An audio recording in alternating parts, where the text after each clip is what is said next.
ABC News projects that Al Gore wins the state of Florida. A big call to make. CNN announces that we call Florida in the Al Gore column. National media outlets initially called Florida for Al Gore, only to backtrack a couple of hours later. Stand by. CNN right now is moving our earlier declaration of Florida back to the too close to call column. It was a terrible night for the mass media. All the networks called Florida for Gore. There was a problem.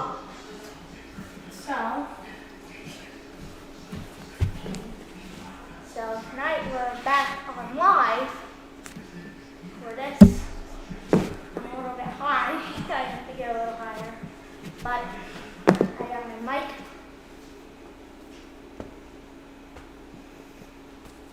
It does not matter. This is the real mic, right? This is fake. Like, this mic, I don't even know how to use it. So, that's loud. And I related to the rest of the campaign that I thought Florida was going to be the decision point of the race, just from looking at all the polls, looking at all the data, and looking at all the demographics. The night ended with no clear winner, and only a slim margin separated Gore and Bush from the White House. Problems with an outdated punch card system only compounded the confusion.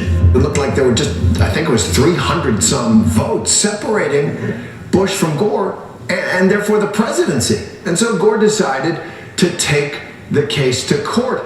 But only in a few counties. He wanted a hand recount in 4 counties, Democratic counties. That didn't seem fair to Bush, and the thing got up to the Florida Supreme Court. The Florida Supreme Court said, no, just count all the votes. Let's have a hand recount of the entire state of Florida. One of the things they said is when you're counting the votes, you try to determine the intent of the voter. And that's where you get the hanging chads, those famous pictures of people looking at the Florida ballots to see if somebody hadn't punched the ballot sufficiently to punch out the piece of paper, the chad, and it was hanging there. 5 weeks later, after multiple recounts and lawsuits, the Bush campaign filed an appeal to the U.S. Supreme Court. The state Supreme Court said keep the recount going. The Bush campaign then appealed it to the United States Supreme Court to basically say we need to end the recount. And that's what the Supreme Court decided on a 5-4 decision to end the recount. And by ending the recount, they basically decided the election. George Bush wins Florida. George Bush wins the Electoral College. At no point did either campaign allege voter fraud. And no matter what claims Trump and his team make this year, without proof, the votes still stand. A tweet is not evidence. A press conference across the street from a sex shop is not evidence. A wild claim is not evidence. Evidence comes into court and is subjected to the rules of evidence, to the process of an adversarial inquiry where we count on the truth to emerge. And so far, he hasn't made a case anywhere.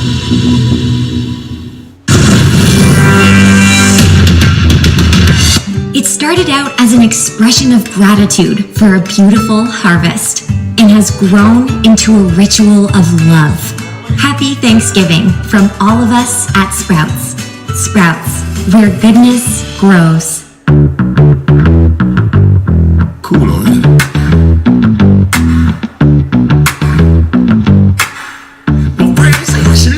The moment you realize something is truly luxury is the moment you put it to use. Get exceptional offers on the Infiniti QX80 during the Infiniti Winter Sales Event. Get 0% APR for 60 months on the Infiniti QX80. At Sprouts, we work with the best farmers and trusted brands to bring you a variety of great products that help you keep feeling your best. Come talk to our wellness experts. We're here to supplement your health. Sprouts, where goodness grows. It started out as an expression of gratitude for a beautiful harvest and has grown into a ritual of love. Happy Thanksgiving from all of us at Sprouts. Sprouts, where goodness grows. At Sprouts, we work with the best farmers and trusted brands to bring you a variety of great products that help you keep feeling your best. Come talk to our wellness experts. We're here to supplement your health. Sprouts, where goodness grows. At Sprouts, we work with the best farmers and trusted brands to bring you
5 minutes.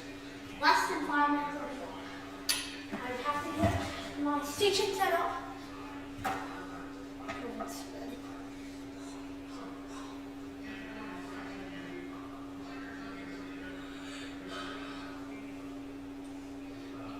Earbuds in so I don't have to listen to anything else. And then earbuds to my little tablet or this house. Before I go on the second channel, gaming over it, not live. It's have most of the time, so you better keep finding it. I set the gaming over it, show a few subs. Subscribe, guys.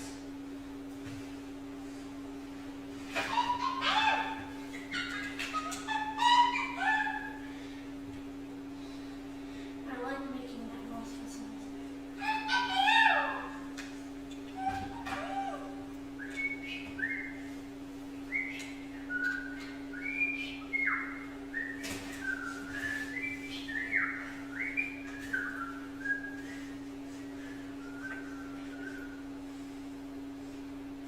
Oh my god, I love flooding. I don't love deadly flooding. Pileup on a slippery highway. And in this week's It's Not Too Late, Jen Jersey takes a closer look at the Paris Climate Accord. The United States will withdraw. I'm going to rejoin Paris Accord and make China abide by what they agreed to. What's next as the U.S. gets set to come back to the table in the global fight to save our planet?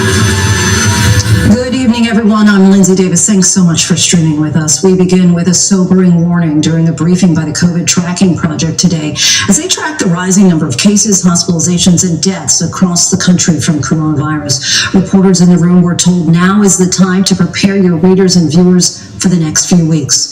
The latest numbers are stark. The U.S. is now averaging 125,000 new cases a day, nearly 4 times the daily average from just 2 months ago, with 27 states hitting new records for reported cases. The number of Americans hospitalized with COVID-19 has nearly doubled in the past 2 weeks and is currently increasing in 47 states, and rising deaths are likely to follow. 7,382 Americans have died from coronavirus in the past week alone, and we're now averaging more than 1,000 deaths per day in the last 7 days. And as the virus rages, tonight there are concerns about new shutdown measures as more communities are forced to return to restrictions to curb the spread. The mayor of Chicago today issued a stay-at-home advisory, and New York City begins a new nightly curfew this weekend. And that's where ABC's Tom Young starts us off.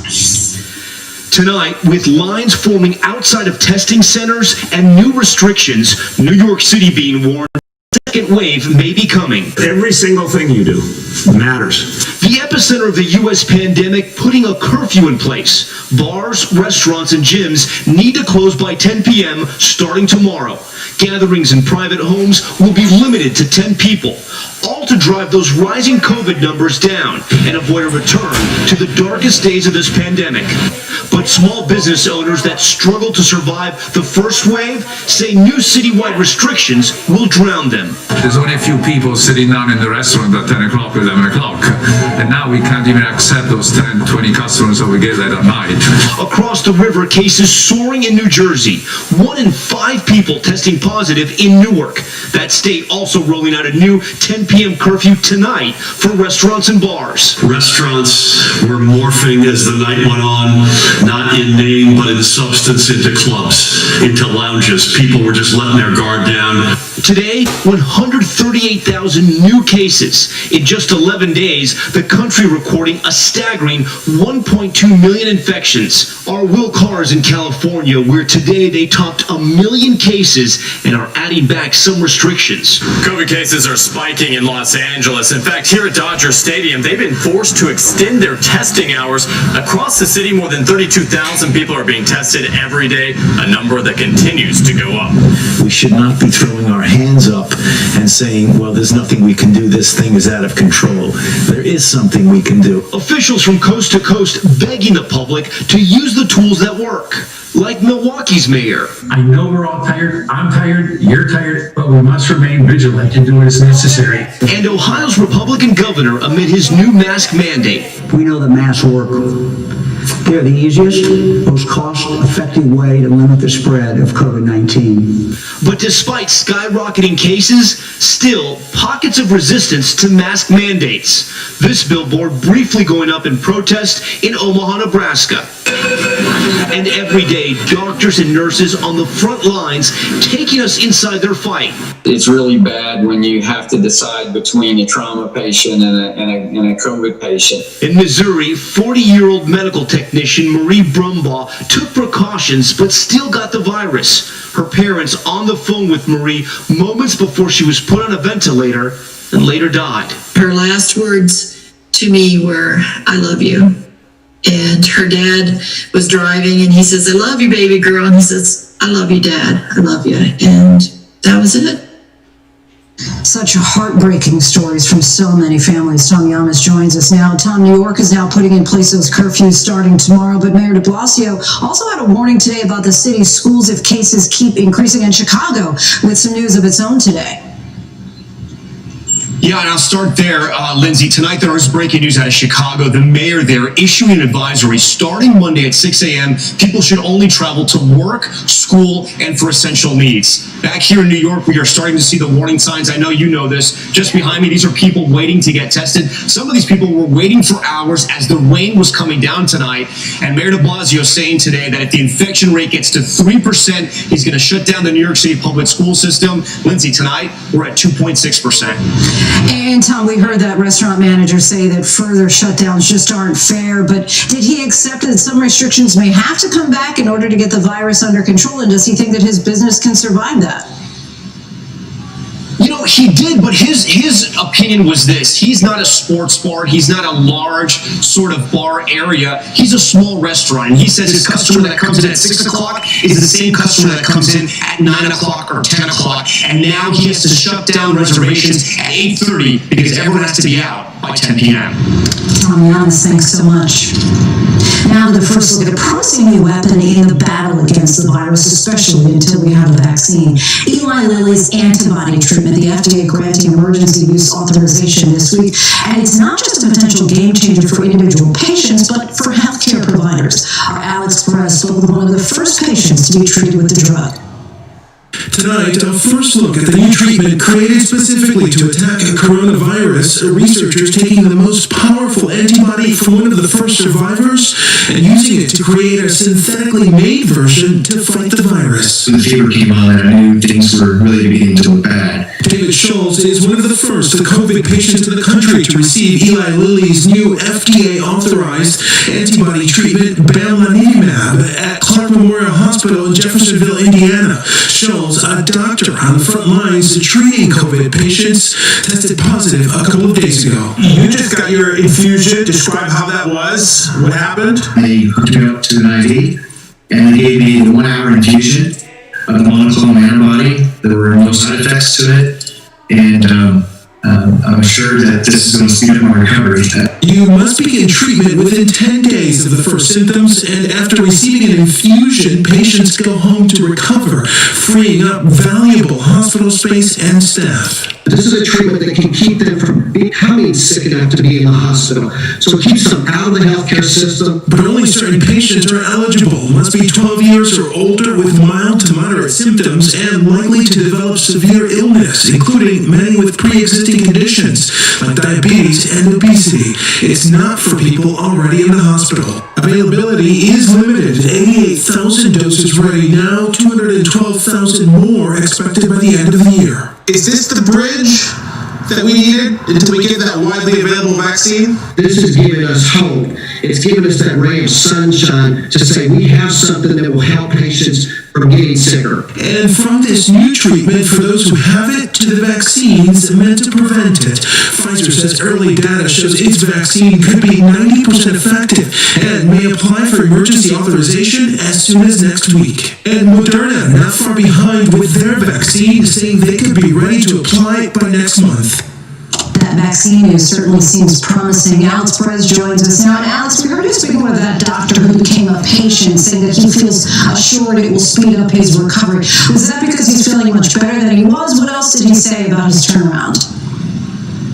Yeah, Lindsay, well, he's only been sick for a couple of days. That's part of the deal with this treatment, that you can't wait until the illness gets too advanced. So he said he had been feeling the last few days very fatigued, joint pain, fever, and he says even though it had only been a couple of hours since he got that hour-long infusion or IV treatment, that he was already feeling on the better side of things. In fact, he was saying for sure he knows he's not feeling any worse, and he can tell that his body is already reacting to that treatment, Lindsay. So, Alex, how can people know if they qualify for the treatment, and more importantly, how will the treatment make it to those who need it? Of course, a lot of questions about how you get this if you need it. Well, as you heard in our piece there, you have to sort of meet all of those requirements for this. And if you believe you're a candidate for it, then you contact your doctor or medical provider, and they'll help you move along the steps to get that treatment for you. Now, as far as getting it dispersed throughout the country, it was approved by the FDA. There are some 88,000 doses ready between now and the end of the year, and they are distributing that to each state slowly but surely. And there's more available come the new year. As many as 600,000 more doses are expected in the next couple of months, and they will continue to distribute that as needed as they look at all the numbers, Lindsay. Alex Perez, thanks so much. Back in Washington, President Trump remains out of sight, making no comment on the pandemic as cases, hospitalizations, and deaths rise across the country. Instead, his tweets have stayed focused on the election, which he still has not conceded. And while most Republicans are silent as the president's team fights the final results, some are now coming forward to say President-elect Joe Biden should have access to intelligence briefings. ABC's Chief White House correspondent Jonathan Carl has the very latest. But there are signs tonight Republican support for the president's give no ground posture is crumbling. While most Republican senators have yet to concede Joe Biden won the election, a growing number are now saying it's time for Biden to receive the classified intelligence briefings normally given to a president-elect. Senator James Lankford of Oklahoma was the first to make that demand. If that's not occurring by Friday, I will step in as well and be able to push and say this needs to occur so that regardless of the outcome of the election, whichever way that it goes, people can be ready for the actual task. And today, a number of others agreed. I do think they're going to have to work that out in very short order. All told, at least 10 Republican senators, including Trump loyalist Lindsey Graham, said it's time for Biden to get those intel briefings. White House Press Secretary Kayleigh McEnany was asked today if the president has considered offering Biden the briefings. Her answer left many confused. Has the president considered that? I haven't spoken to the president about that. That would be a question more for the White House. A question for the White House? She's the White House press secretary. This is not just about national security. With most of the country seeing record numbers of COVID-19 infections and hospitalizations, the Biden transition team has not yet been able to coordinate with the White House coronavirus task force, all because the president refuses to admit even the possibility he lost the election. As for the president's own actions, he has not addressed the alarming increase in coronavirus cases. In fact, he hasn't said a word in public about anything for a week. Most Republicans in Congress still aren't calling on Trump to concede, but across the country, slowly but surely, a growing number of prominent Republicans are saying it is time, including today, Ohio Governor Mike DeWine. Joe Biden is the president-elect. And longtime Republican strategist Karl Rove, who advised the president during the campaign, published an article in the Wall Street Journal entitled, "This election result won't be overturned." Rove urged the president to do his part to unite the country by leading a peaceful transition and letting grievances go. Even the president's friend, Geraldo Rivera, says it's over. But time coming soon to say goodbye with grace and dignity. I know it's hard to hear, but that's the way I feel about this now. Even some of the president's strong supporters now telling him that it's time. Jonathan Carl joins us now. John, you mentioned that the president has not said a word about the surging pandemic since the election. Is there any sign that the president or the White House is putting any focus at all on trying to control this latest outbreak? Frankly, there isn't. The vice president met with the coronavirus task force a few days ago, but the president has not met with that task force for months. He has not, as you mentioned, spoken about the alarming increase in infections. He hasn't even tweeted about it. So there's no indication that there's some new approach coming from the White House on this, or that the president is paying any attention. There was also hope that after the election, Congress would come together on a plan for more economic stimulus to get through the pandemic, but there seems to be very little sign of progress on that front either.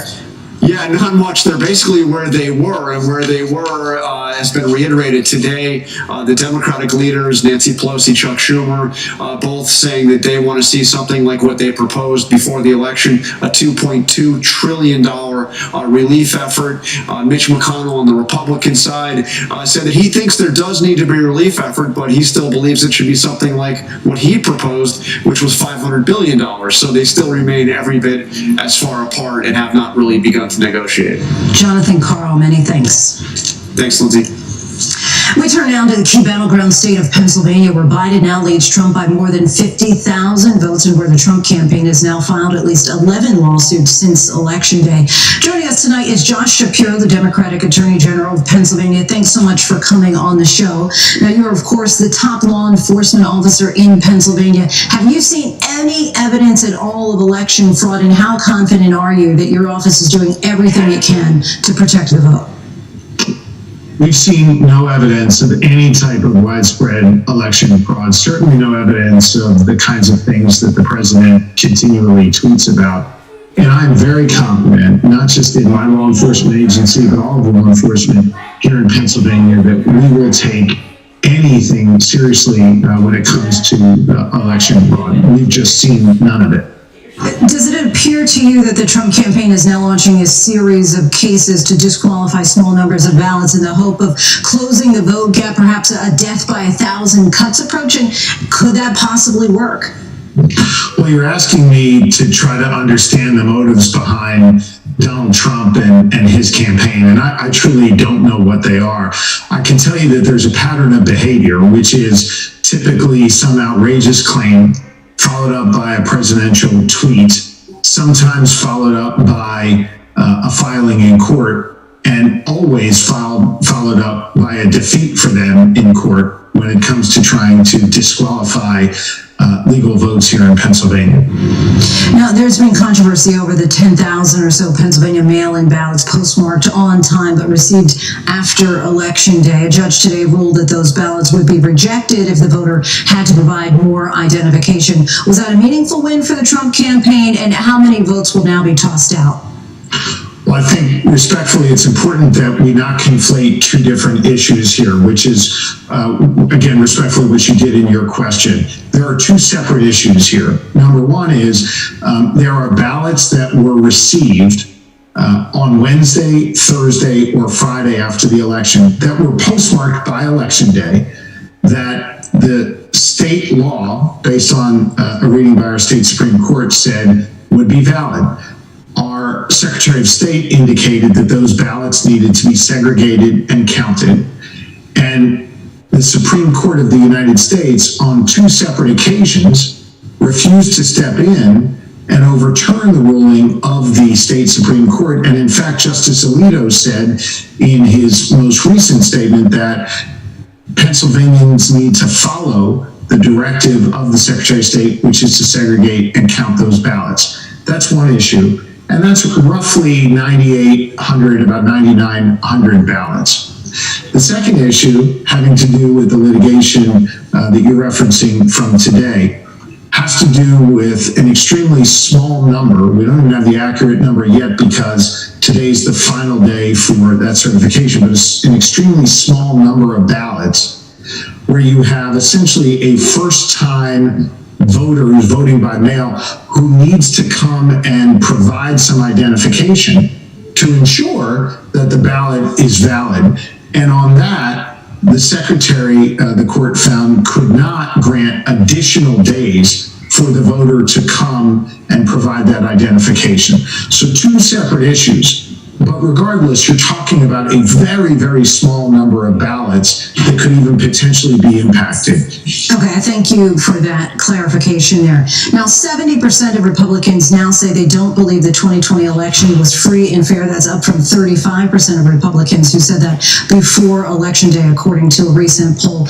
Why do you think there's so much distrust in the election system and such a big divide between Democrats and Republicans on this issue? Well, I think the answer is very clear, and that is that President Trump has been working for months to sow doubt in this election process. He's been been attacking institutions, attacking the volunteers in our communities across Pennsylvania who are counting these ballots, and trying to make people believe that there's something nefarious going on, when in fact what's going on is an election that's being run by clerks and public servants in our communities who are working very hard to count these ballots and to ultimately certify a result. So that number is disappointing to me. It's sad that people are losing faith in our institutions, but it's directly tied to the president's attacks on our democracy and our system of voting. Attorney General, we thank you so much for your time. Appreciate it. Thank you. Next, the tropical storm Ada, the storm that just won't go away. Its remnants are now fueling deadly flooding across the East Coast after it made landfall north of Tampa earlier this morning. In North Carolina, flash flooding killed at least 3 people at a campground. More than 24 had to be rescued. But the search continues for 2 people, including a 1-year-old. So let's bring in Rob Marciano, who's in North Carolina for us. And Rob, this storm is making its way out, but now you're tracking other disturbances in this incredibly active hurricane season. Yeah, we're not quite done with this season. We're not done with Ada, quite frankly. And once again, North Carolina, this state, is a victim to flash floods that are, at least in part, fed by a tropical storm, and this time it's Ada. There's a lot of washed out roads like the one you see behind me across this part of the Piedmont. Just down the road in Charlotte, North Carolina, they had 4 inches of rain in just 6 hours. The fire department there had made over 140 water rescues there, and they probably got twice as much rain here in this county. The center of the storm itself is actually very close to Charleston, South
7 weeks unemployment claims have stagnated at a high level, but the weekly tally is still sharply down from where it was in March and April.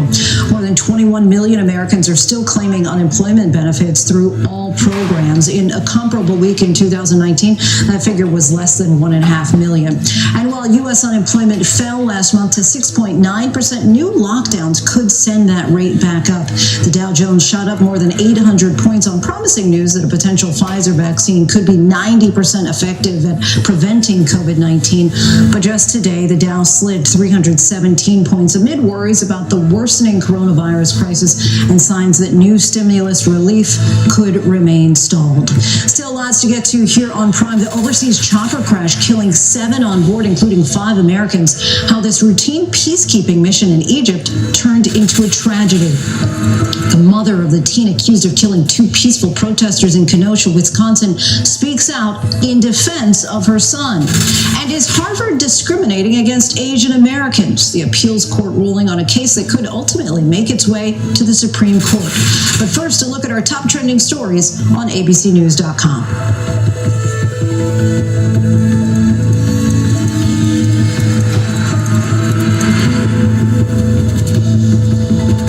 "2020 was different. Who could forget? We all adopted pets. Couldn't cut my hair, so I put hats on my head. I ate so much bread. Find the good and let it fly.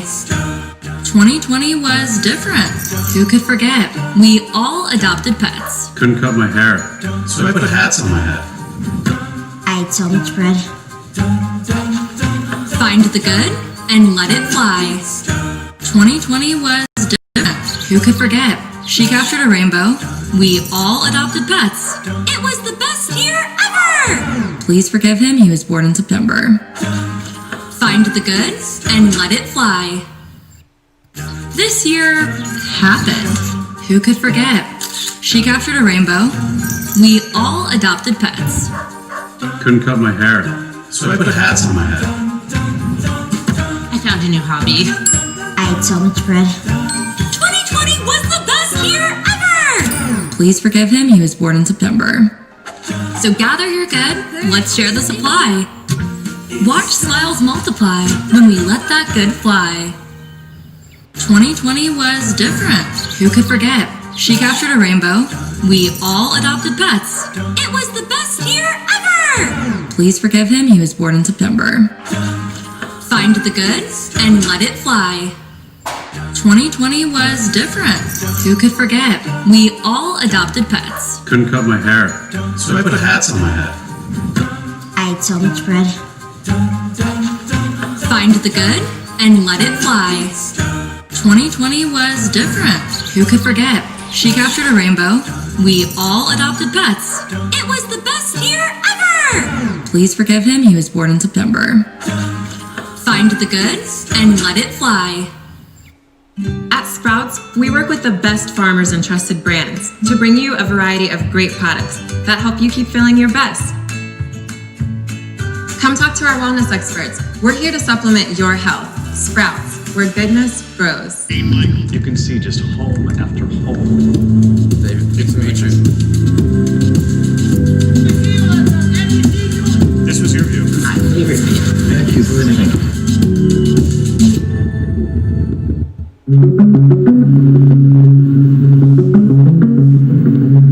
What we're planning for is if we run out of hospital capacity.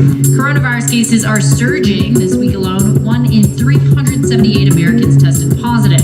Deaths are rapidly increasing too. On average, 1,000 Americans are dying from COVID-19 every 24 hours. We're in a difficult situation and we've just got to keep pushing. New York City Mayor Bill de Blasio saying the city is prepared to close schools and revert to online learning exclusively if positivity rates continue to tick higher. The man in charge of supervising Georgia's vote recount is now in self-quarantine. Georgia's Secretary of State Brad Raffensperger's wife contracted the virus. He's removed himself now from the ballot recount. Trump advisor Corey Lewandowski, a member of the RNC and a Republican strategist, are the latest people to test positive for COVID-19, bringing the total number of people in the president's orbit to at least 15.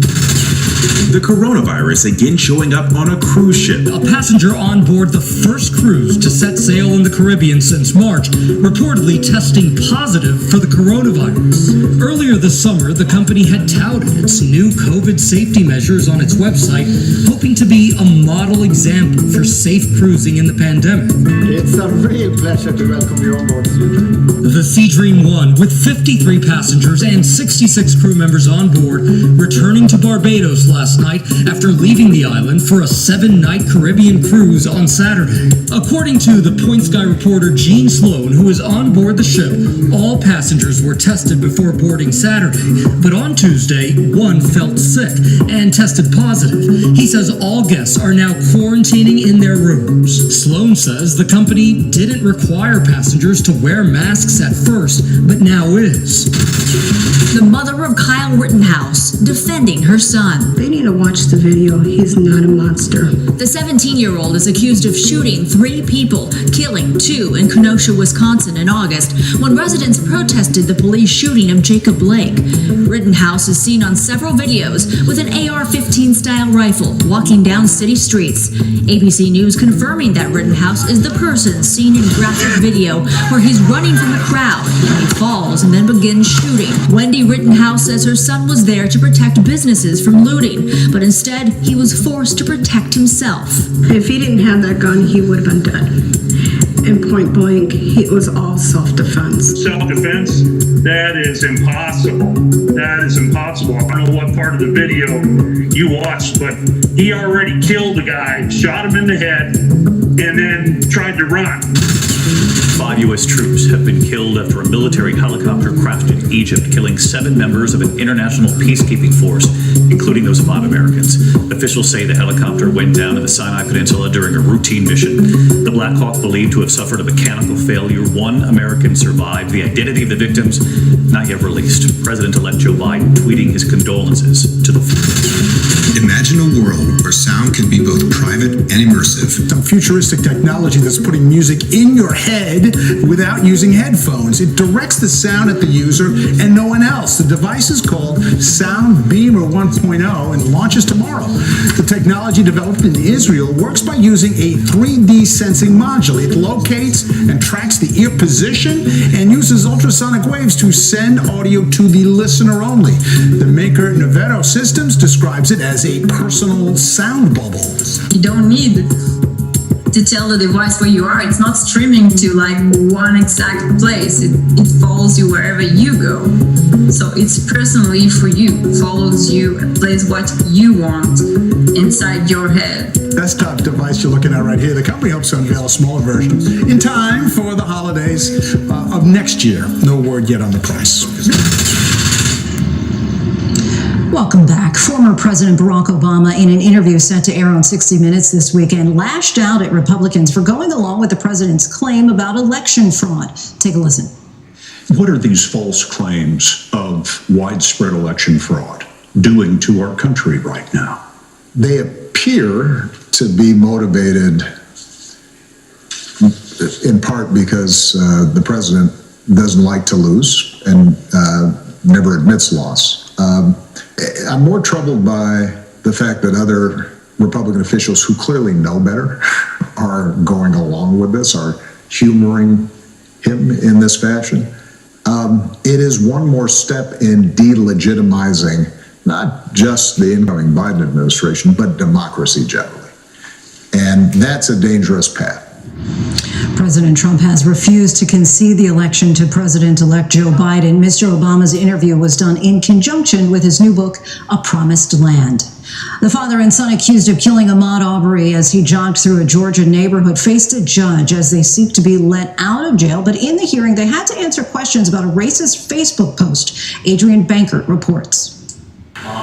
Tonight, attorneys for 2 of the men accused of murdering Ahmaud Arbery, seeking the release of the father and son on bond. Greg and Travis McMichael appearing virtually due to COVID, with family and friends coming forward as character witnesses. The pair seen chasing Arbery before Travis fatally shot the 25-year-old after spotting him running in their Brunswick, Georgia neighborhood in what they told police was an attempted citizen's arrest of a suspected burglar. Arbery's mother today outside the courtroom said she doubts they have any regrets. Ahmaud was allowed to go home.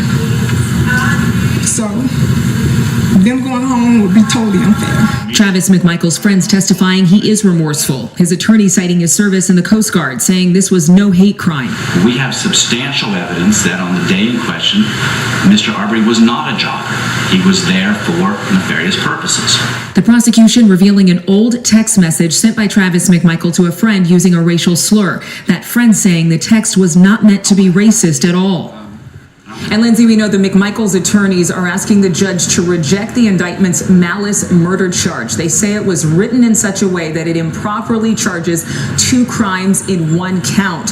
The McMichaels, as well as a third man who recorded video of the killing, have all pled not guilty. The 3 were denied bond in July. The bond hearing continues tomorrow morning. Lindsay? Adrian, thank you. We turn now to victims of sex offender Jeffrey Epstein. Their anger tonight after their briefing about a new Justice Department report which found that prosecutors broke no laws when they gave Epstein a lenient 2008 plea deal. ABC's Kira Phillips has those details. Tonight, outrage after a Justice Department report found that prosecutors broke no law with the lenient 2008 plea deal, giving sex offender Jeffrey Epstein little more than a year in county jail. But accused former Trump Labor Secretary, then U.S. Attorney Alex Acosta, of using poor judgment in reaching that agreement and failing to assure victims were notified. ABC News told exclusively by lawyers for the victims briefed by the DOJ that 18 months of Acosta's inbox were erased due to a technical glitch, while plea negotiations were ongoing, and that a draft indictment that never surfaced included 3 alleged co-conspirators. That information not included in the summary. Epstein's victims devastated tonight. I was hoping to have a little bit more peace when I came out of this, and if anything, it left me more angry than when I had started before. Under that 2008 deal, Epstein pleaded guilty to lesser state charges, avoiding federal prosecution for allegedly sexually abusing dozens of teenage girls. Kira Phillips joins us now. And Kira, this report has certainly triggered a lot of emotional reaction. Yeah, it definitely has, Lindsay, and that's because from back in 2008 when this plea deal was made, there was so much talk and has been since then that Jeffrey Epstein got a sweet deal and that he was let off because he was powerful and he was rich and he allegedly had dirt on other powerful people. And so, you know, when this plea deal came forward and then the DOJ report now coming forward, basically saying these prosecutors were not found acting in any way, shape, or form within misconduct. Ben Sasse, a Republican senator, came forward saying, letting a well-connected billionaire get away with child rape and international sex trafficking isn't poor judgment. It's a disgusting failure. Americans ought to be enraged. Very powerful statement from Sasse when that conclusion came forward today from the DOJ, Lindsay, and also victims, too, saying they just deserved more forthrightness and sensitivity regarding this plea deal. And now that it's coming forward that they knew all along they hadn't been fully transparent with the victims, this is really hard to take. And you mentioned the victims. What comes next for them? That's a great question. I can tell you as of tonight, a couple of the lawyers that represent the victims say they are now going to fight to get the plea deal thrown out so that the alleged co-conspirators can be held accountable. And that's going to go before the courts next month. We'll follow it, Lindsay. All right, Kira Phillips, thanks so much. A federal appeals court has ruled that Harvard does not discriminate against Asian Americans in a decision that will allow colleges to continue to consider race in admissions. The First U.S. Circuit Court of Appeals rejected claims from an anti-affirmative action group that accused Harvard of imposing a, quote, racial penalty on Asian Americans. The judges upheld a previous ruling, but it's believed that this case may end up in front of the conservative U.S. Supreme Court. Many elite colleges do consider race, but the Trump administration has opposed the practice and backed the lawsuit against Harvard. 2 weeks from tonight, Americans will be gathering around their dinner tables and computer screens to try to have some semblance of a Thanksgiving. It's also the amount of time needed if you want to properly quarantine before the holiday. The CDC has issued its guidelines on how to have a safe Thanksgiving. So as many Americans decide how to prepare, our TJ Holmes has some things you should consider. Thanksgiving, exactly 2 weeks away, and this is not the year for last-minute planning. The experts will tell you 3 things to consider in advance. 1, is it safe to celebrate with loved ones?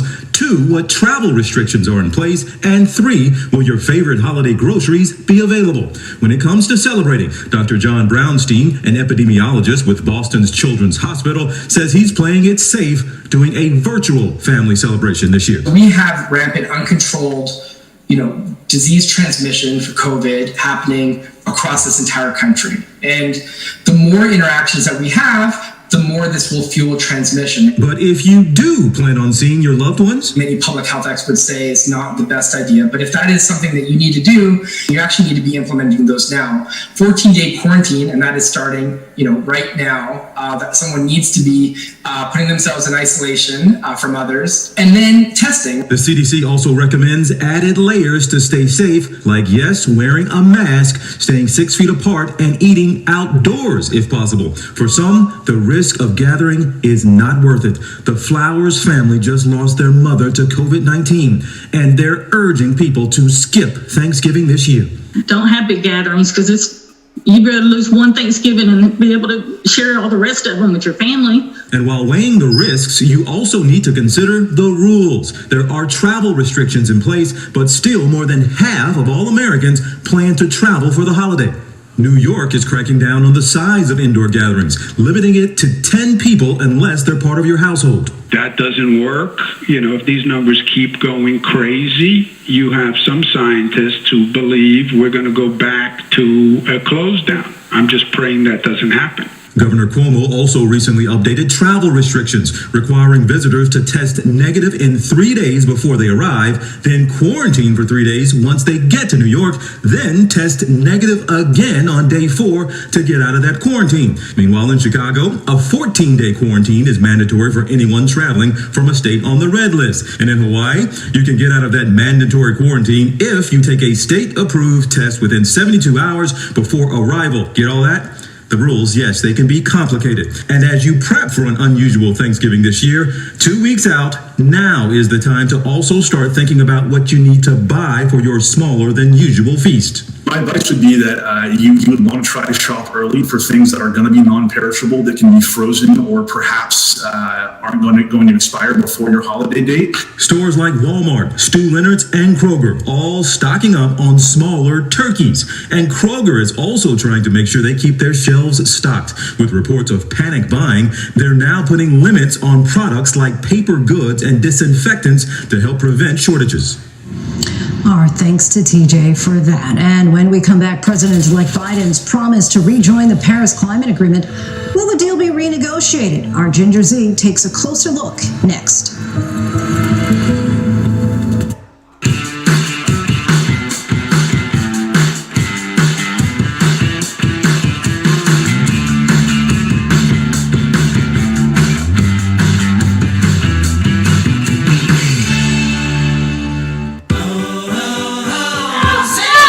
Once weekly Ozempic is helping many people with type 2 diabetes like